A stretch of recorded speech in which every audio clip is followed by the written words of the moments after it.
Nia, have you heard about solar ovens? I have.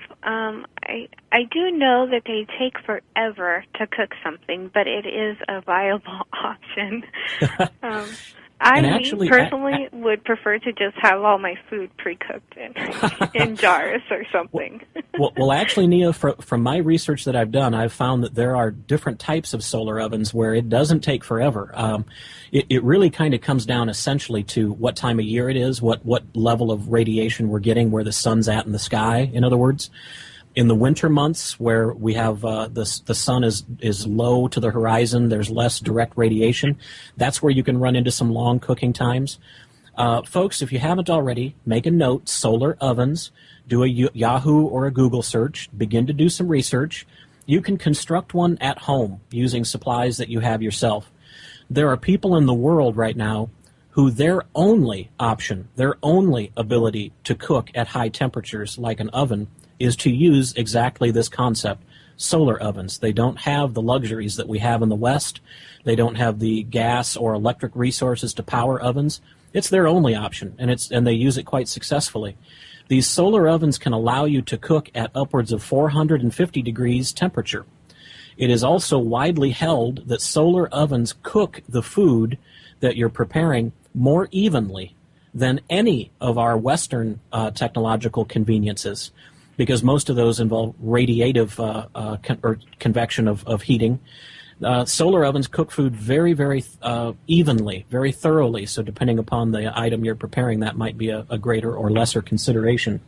But again, solar ovens can be almost free. You can make them yourself in your own backyard. On the internet, you can find lots of resources, kits and plans about how to construct them. And there are also companies that sell them as well. And once again, this is not a paid product placement, but I just want to make you aware that depending upon how severe the experience might be, we may not have access to electricity or even to propane gas. Our supply line of that might run out for some length of time. And in those eventualities, you could still feed your family with something, albeit less convenient, but still very effective and used in the world today, these solar ovens, if you'll do some homework there. Any thoughts along these lines, Nia? No, I think you covered it. That's very true, and I think you can make solar ovens out of quite a few things. So I think you're right on the money on that one. You bet. Well, you know, Nia, I guess we've had a chance to cover a pretty wide range here, more wide-ranging even than I thought our conversation might get to be. But let me ask you this. Through the range of what we've covered, maybe we've left something out, or maybe there's another piece that deserves a little more thorough explanation. Any thoughts from your perspective here at this point to make sure we've covered the bases of preparedness? Well, I think we've covered, like you said, a very good wide range of things, and these are just the basics. I mean, like I said, nothing surmounts your getting yourself informed, educating yourself, doing your own research. And also, again, I do want to emphasize, like I did at the beginning, the most important thing that you will do with your whole preparedness thing will probably be to find a location. That, again, is the most important. And one thing I wanted to add about the Vivos, and again, I want to remind everybody that I'm not being paid by them, but I didn't know if you were aware, but Vivos, they supply clothing and enough food for, I think a year or 2 years. So, I mean, that's included. So basically with Vivos, all you have to do is show up. If you're fortunate enough to be able to afford them, I think that it's a good option. So, Good. yeah, when I read their website, I was like, wow, they provide clothes? That's thorough, isn't it? Yeah. Yes. And folks, although neither Nia nor myself are getting compensated by them, just in case you wanted to follow up and go to that website, we've been saying the name, but I don't think we've spelled it. I think the Vivos part is Vivos. Is that right, Nia? It's terra, like the Latin word for land, Terra, and vivos like life, V as in Victor, Ivos. Excellent, yes. And folks, once again, at the very least, that can serve as a part of a pre-plan for you to think through how your preparedness plan for your family should look and be. And for many folks out there, maybe that is your perfect solution as well.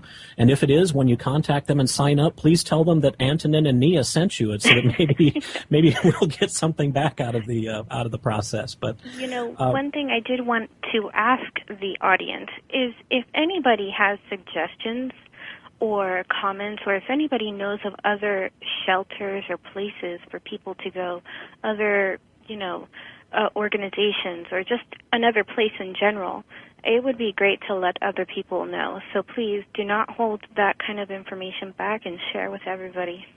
Absolutely. That's a great point, Nia. And in fact, folks, when I'm hoping that we have some open line time for callers to call in to BBS Radio as part of this broadcast. If not, one of my upcoming programs, I'm going to reserve at least a segment of the show to do exactly that. Perhaps Nia can join me on the bridge through the studio to take some of your calls, answer questions, be able to interact in that way. We might even try to do that on today's program, since this is a pre-record. We're not sure how the time works out. But another avenue would be through the websites. For example, bbsradio.com has a set of forums. The Crimson Pill radio program, we have a channel on YouTube. That channel name is Crimson Pill TV on YouTube, where you could post comments and or send messages to myself. My direct email is antonin@thecrimsonpill.com. And we're happy to serve as relays of this sort of information and discussion to help foster the process of folks getting prepared. So I definitely appreciate those thoughts also, Nia.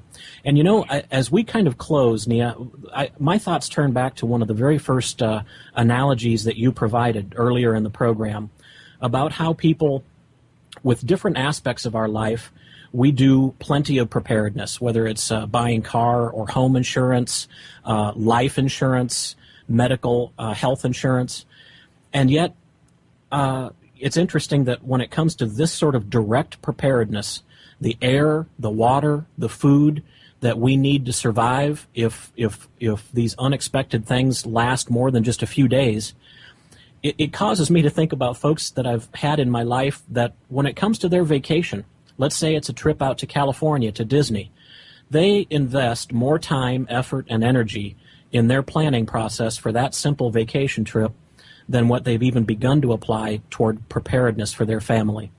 And so, folks, once again, think not just about what sort of things you can acquire, the food, the water, etc., batteries for the flashlights, etc., that you can set aside, but how can you prepare each member of your family so that if they should become separated from the family as a whole, then individually they will be prepared enough, have a communication plan as to how they can get connected to you. They have their own map so that they can see the routes necessary to make it into the company of family and friends. How can you prepare each person who is important to you in your life in this way?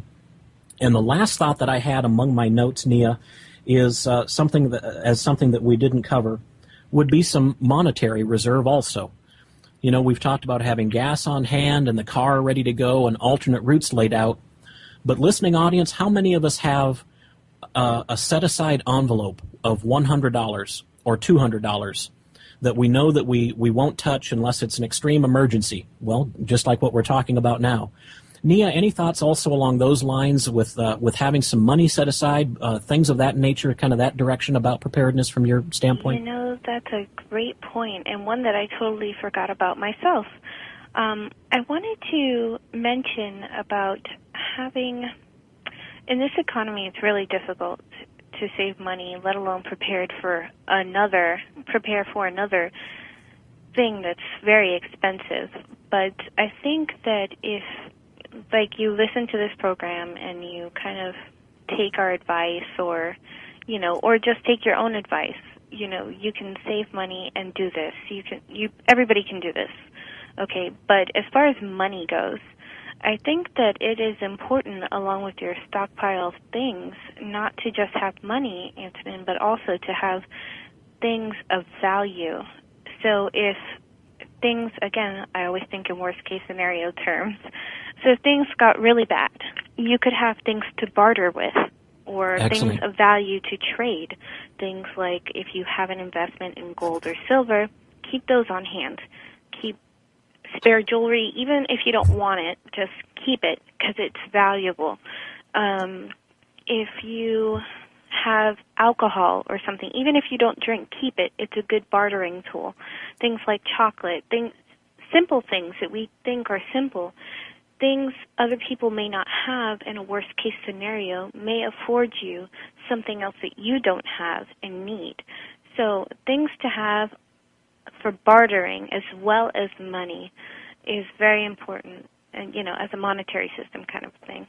So yes, I agree. Those are absolutely great points that you've made. Absolutely, because so often in an extreme set of circumstances like what we've been referring to, the most important thing may have nothing to do with printed currency, our U.S. dollars. It might very well be some of these things that people need themselves or want themselves, and they in turn are willing to trade with us things that we or want very much for ourselves or our family. And just to add one more thought along those lines,